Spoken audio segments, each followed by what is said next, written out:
బంగాళాఖాతంలో ఏర్పడిన వాయుగుండం కారణంగా భారీ వర్షాలు కురిశాయి. ఈ నేపథ్యంలో పిఠాపురం జిల్లాలో పలు ప్రాంతాల్లో పూర్తిగా నీట మునిగాయి. ఈ సందర్భంగానే గొల్లప్రోలు పరిసర ప్రాంతాల్లోని జగనన్న కాలనీలను శాసన మండలి సభ్యులు హరిప్రసాద్ పార్టీ నాయకులతో కలిసి ఆదివారం పర్యటించారు. ఈ సందర్భంగా అక్కడ స్థానిక ప్రజలు, రైతులు సమస్యలు అడిగి తెలుసుకున్నారు.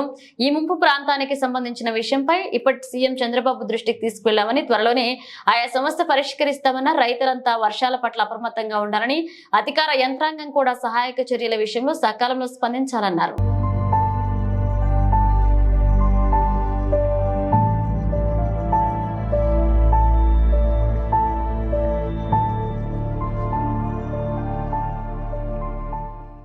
ఉప ముఖ్యమంత్రి గారికి ఈ విషయం ఆయన దృష్టికి వచ్చింది. మొన్న మధ్యనే కలెక్టర్ గారిని పిలిచి ఎంత ఖర్చు అయినా పర్వాలేదు, దీనికి ఈ వరద బారిన పడకుండా ఈ ప్రాంతాన్ని అంతా కాపాడమని ఒక పథకాన్ని తయారు చేయమని చెప్పారు. భారీ ఎత్తున సుమారుగా 1000 కోట్ల రూపాయలతో ఒక ప్లాన్ రెడీ అవుతుంది.